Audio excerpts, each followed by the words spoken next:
a few months ago, I would sometimes pray some prayers 10 minutes before the next prayer or before midnight, in the case of Isha.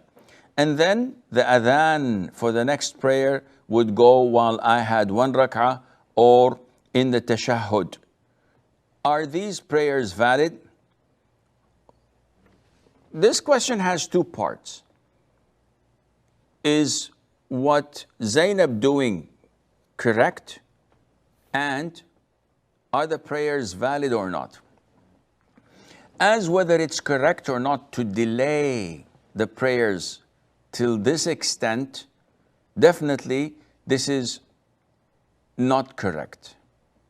In the hadith of Abdullah ibn Mas'ud, may Allah be pleased with him, it's in the Sahih, he said, I asked the Prophet ﷺ, which deeds are most beloved to Allah Azza wa Jal? A straightforward question. So the Prophet said ﷺ, in the first choice and first reply, he said to pray on time. As-salatu ala waqtiha. And in another narration, he said to pray at the beginning of the time. As-salatu awwalu waqtiha. This indicates that the quicker you are to pray, the better. With an exception of two prayers. The first prayer is Dhuhr. In summer, when it is burning hot, the Prophet told us, ﷺ, in order to ease it for his companions who come and attend the salat in the masjid, he said, delay it until it cools down. And scholars say that delaying it until just before Asr time is best for the companions because it's too hot. Nowadays, women in their homes should pray at the beginning of the time, because whether it's in the beginning or the end, the temperature is the same in their homes.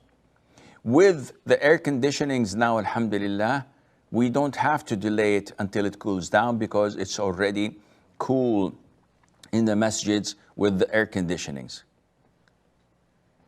Number two, Salatul Isha, the prayer of Isha, because the Prophet told us, ﷺ, it is best to delay it until the first third of the night has gone. So approximately, we're talking about 10:30 p.m., approximately, give or take, to 11. And this is for women who pray at homes. But for those who pray in congregation, this is not applicable because most people pray 15 minutes after the adhan of Isha, maximum of 20 minutes.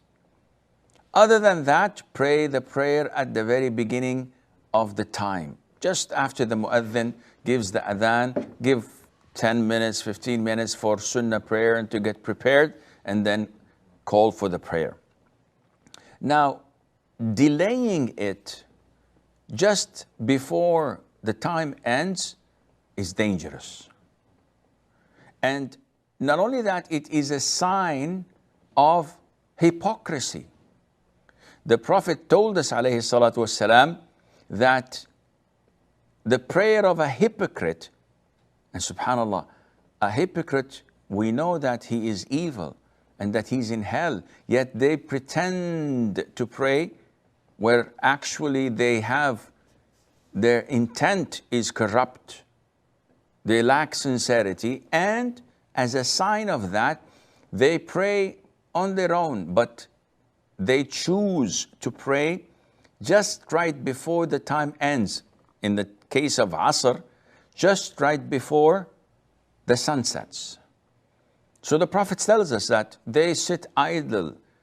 They do not pray Asr prayer until they see that the sun is just about to sit. The sun is just about to set. They go and pray it in a very fast fashion. Like when the roaster takes grain from the ground. They just do this as sujood. This is what the Prophet tells us, alayhi salatu wasalam. So it is very dangerous. Now coming back to the validity of salat, is it valid or not? The Prophet told us, alayhi salatu wasalam, whoever offers one rak'ah, which is a complete rak'ah, before the sun sets, he had prayed in the right time. So if you finished one full unit of Asr, and while you were in the second unit, reciting, for example, the Fatiha, the sun had completely set, your prayer is valid.